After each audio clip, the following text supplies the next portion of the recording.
سب سے پہلے آپ تمام دیکھنے اور سننے والوں کو السلام علیکم۔ آج ایک بار پھر سے ریکویسٹ ہے، اس ویڈیو کو کمپلیٹ دیکھیے گا بنا ایک بھی سیکنڈ کو سکپ کیے۔ اس ویڈیو میں میں آپ کو روبرو کرواؤں گا کچھ ایسی شخصیات سے جو آج الیاس قادری کی پرانی جسوں کو، پرانے وہ جو دم والے ٹوٹکے تھے، ہیرا کاٹنے کا مدنی طریقہ تھا، جو ان چیزوں کو ڈیفینڈ کرنے کے لیے کہ ہمارے پیر صاحب نے کوئی بونگی نہیں ماری، ان کے منہ سے کوئی جھوٹ اور غلط نہیں نکلا، ان تمام چیزوں کو ڈیفینڈ کرنے کے لیے وہ کس طرح سے قرآن و حدیث کا سہارا لے رہے ہیں اور کس طرح سے آپ علیہ السلام کی طرف جھوٹ کو منسوب کر رہے ہیں۔ تو بنا ایک سیکنڈ کو سکپ کیے اس ویڈیو کا سٹارٹ کرتے ہیں اور ان تمام ویڈیوز کے اینڈ پہ گفتگو کریں گے۔ دادا صاحب کی گھوڑی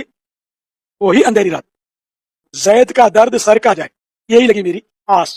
اگر تو حضور علیہ السلام نے اس کو کلین چٹ دی ہے تو آپ میمز بنائیں یا آپ ہنسیں یا ہنسا اس کو الٹے لٹک جائیں، ہمیں اس سے کوئی فرق نہیں پڑتا۔ تو سب سے پہلے آئیں ہم حدیث کی روشنی میں دیکھتے ہیں کہ کیا قرآن و حدیث کے علاوہ بھی کوئی ایسا دم ہے جس کی رسول اللہ علیہ السلام نے اجازت دی؟ کئی حدیث ایسی ملتی ہیں کہ صحابی رضی اللہ تعالیٰ عنہ حضور علیہ السلام کی بارگاہ میں حاضر ہوئے اور انہوں نے حاضر ہو کے کہا کہ یا رسول اللہ، ایمان لانے سے پہلے دور جاہلیت میں کچھ دم پڑا کرتا تھا، کچھ ایسی چیزیں ہیں، مطلب ایسے کچھ الفاظ ہیں دم کے، کچھ ایسی جھاڑ پھونک میں کیا کرتا تھا۔ حضور نے ارشاد فرمایا کہ مجھے وہ چیک کراؤ، مجھے دکھاؤ۔ تو جب آپ کو دکھایا گیا تو آپ نے ارشاد فرمایا کہ اگر تو اس میں کوئی شرکی الفاظ نہیں ہے تو ٹھیک ہے، جائز ہے، کوئی مسئلہ نہیں، تم دم کے لیے اس کو علاج کے لیے تم اس کو استعمال کر سکتے۔ سب سے پہلی بات نمبر 1، آپ یہ کہتے ہیں کہ ایک دینی رہنما کو کیا ضرورت تھی اس قسم کی بات کرنے کی؟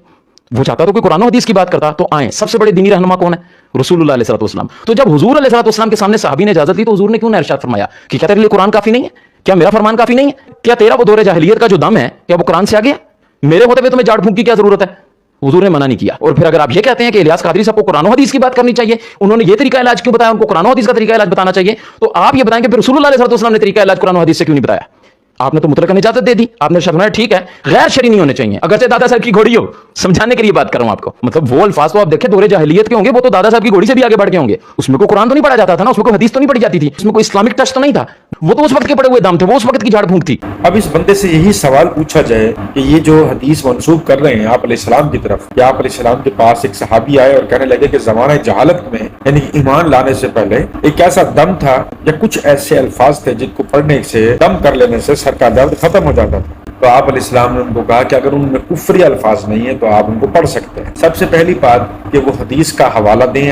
ایسے آپ کسی بھی بات کو رسول اللہ صلی اللہ علیہ وآلہ وسلم کی طرف منسوب نہیں کر سکتے جب تک آپ حدیث کا حوالہ نہ دیں، کتاب کا حوالہ نہ دیں، عوام کو اویئرنس دیں کہ وہ ان حدیثوں کو خود دیکھے، سرچ کرے اور پڑھے اور اس کے بعد بولے کہ ہاں یار یہ بات بالکل ٹھیک ہے۔ ہر بات کی تصدیق کرنا بہت ضروری ہے آج کے دور میں، کسی بھی بات کو اٹھا کے پیغمبروں کی طرف منسوب نہیں کیا کرتے۔ دادا صاحب کی گھوڑی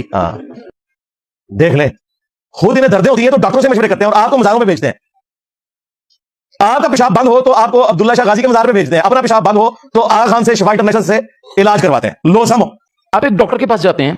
آپ کے سر میں درد ہے، وہ آپ کو کہتا ہے جی پیناڈول کھانی ہے آپ نے، تو اس کا کیا مطلب ہے؟ باقی جتنی سر درد کی دوائیاں وہ جا کے کنویں میں ڈال دینی ہے۔ بھائی آپ کے لیے یہ ہے، اگر آپ کا درد اس سے ٹھیک ہوتا ہے تو صحیح ہے، نہیں تو آپ دوبارہ آ جائیں، آپ کو دوسری دوائی ریکمنڈ کر دیں گے۔ تو اسی طرح جیسے ڈاکٹر آپ کو صرف پیناڈول ریکمنڈ کر دے تو اس کا مطلب یہ نہیں ہوتا کہ باقی طریقہ علاج سارے کے سارے کھو کھاتے ڈالنے ہیں۔ اسی طرح اگر کوئی دینی رہنما کوئی آپ کو روحانی علاج بتاتا ہے تو اس کا مطلب یہ نہیں ہوتا کہ سائنٹیفکلی طور پہ میڈیکلی جتنے بھی علاج کیے جاتے ہیں وہ سارے کے سارے غلط ہیں۔ تب یہ تو ایک دماغ میں پڑنے والی بھی بات ہے یار، آپ کو ایک ڈاکٹر سے شفا نہیں ہوتی تو کیا آپ ڈاکٹر چھوڑ دیتے ہیں؟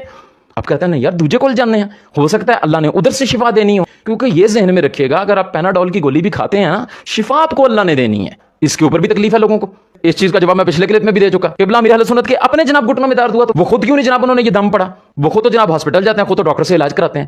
تو یہ چیز تو رسول اللہ علیہ السلام سے بھی ثابت ہے کہ خود رسول اللہ علیہ السلام نے دم کی ترغیب بھی دی، دم کیا بھی اپنے اوپر، رسول اللہ علیہ السلام روزانہ اپنے اوپر دم کیا کرتے تھے، ایک دو دن نہیں بھائی، روزانہ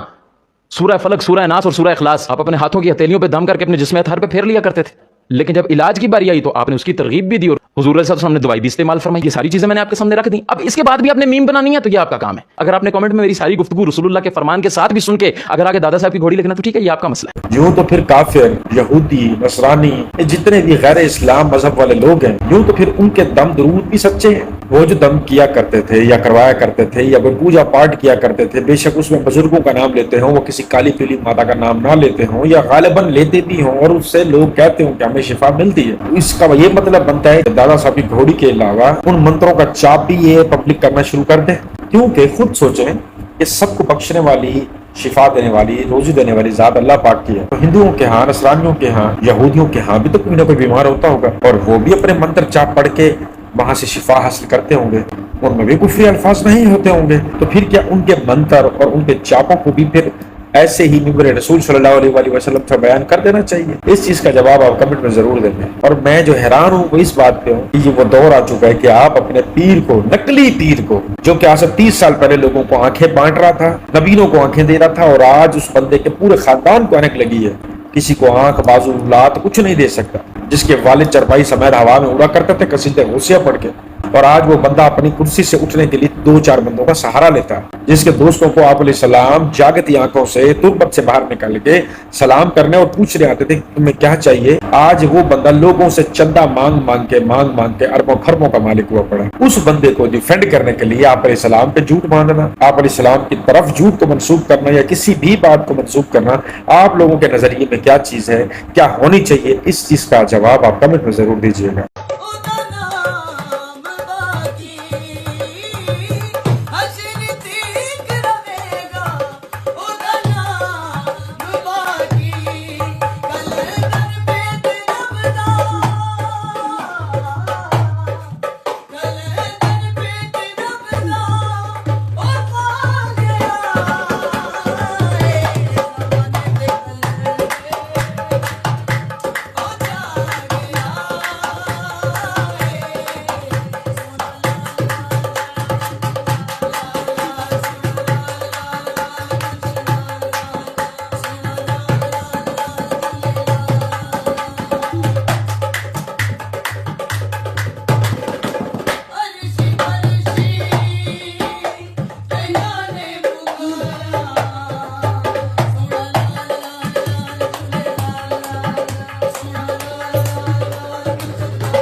اب اس ویڈیو کے اندر موجود شخصیت جو سامنے بیڈ پہ آرام فرما رہی ہے اور برہنہ حالت کے اندر اپنی مریدنی کا رقص دیکھ رہی ہے، اپنے پیر چٹوا رہی ہے، اس بندے کا یہ کلیم ہے کہ یہ رضا گیلانی نبی پاک صلی اللہ علیہ وآلہ وسلم کے گھرانے سے اس کا تعلق ہے، یعنی کہ پنج تن سے ان کا تعلق ڈائریکٹ ہے، یعنی کہ یہ سید زادے ہیں۔ تو میں آج ان لوگوں کو جو کہ بہت عرصے سے ایسے لوگوں کو سید مانتے ہیں، کوئی پردہ نہیں رکھتے اپنے گھر کا، اپنی خاتونوں کا، چومتے ہیں، چٹواتے ہیں، پتہ نہیں کیا کچھ کرتے ہیں، سجدہ تک کرتے ہیں کہ بھئی اللہ بھی یہی، پنجتن بھی یہی، سب یہی، اگر ان کو راضی ہم نے کر دیا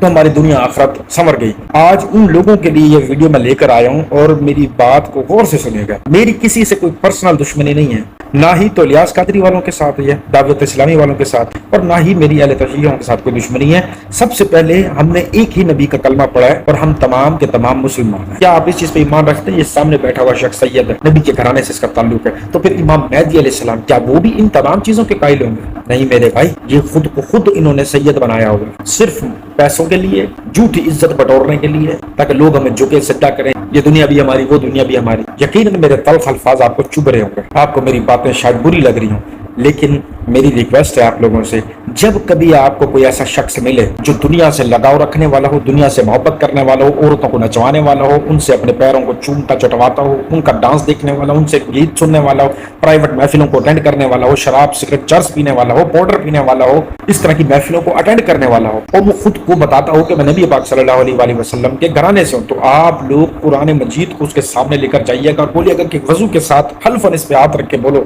کہ اگر تم نبی پاک صلی اللہ علیہ وآلہ وسلم کے ساتھ مخلص ہو، ان کے گھرانے سے مخلص ہو، تمہارا تعلق ان کے گھرانے سے، تو کیا وہ بھی یا ان سے جڑا کوئی بھی ان کاموں کو پسند کرتا تھا؟ کیا ان تمام چیزوں کے قائل تھے جن چیزوں کے آپ قائل ہیں؟ کیا زنا آپ علیہ السلام نے، نشاور چیزیں آپ علیہ السلام نے، عورتوں کو برہنہ حالت میں دیکھنا آپ علیہ السلام نے، ان کے ساتھ اکیلی صحبت اختیار کرنا، ان کا رقص دیکھنا، کیا آپ علیہ السلام نے ان تمام چیزوں سے منع نہیں فرمایا تھا؟ تو اگر وہ کہیں کہ فرمایا تھا تو پھر آپ یہ پوچھیں کہ ایک امتی ہو کہ مجھے اس چیز کا پتہ ہے، تو آپ ان کے گھرانے سے تعلق رکھنے والے، آپ کا ایمان اتنا کیا گزرا کیسے ہو سکتا ہے؟ سارا دودھ کا دودھ اور پانی کا پانی ہو جائے گا۔ تم ایسی آپ ان کے پکڑیں گے، بھاگتے پھریں گے، ایکسپوز کریں ایسا لوگوں کو، ویڈیو بنائیں ان کے، کیونکہ یہ لوگ سید نہیں ہیں۔ میں مان ہی نہیں سکتا کہ آپ علیہ السلام کے گھرانے سے کسی کا تعلق ہو اور وہ اتنا گرا ہوا، میں کبھی زندگی میں نہیں مان سکتا۔ آپ کا امام مہدی علیہ السلام کے بارے میں کیا خیال ہے؟ ان کا ظہور تو بھی باقی ہے، تو کیا وہ بھی ان چیزوں کے قائل ہوں گے؟ نہیں میرے بھائی، نہیں، ہم بے ایمان ہو سکتے ہیں، اہل بیت بے ایمان کبھی نہیں ہو سکتا۔ یہ اہل بیت کو، اہل بیت سے محبت کرنے والے لوگوں کو بدنام کرنے،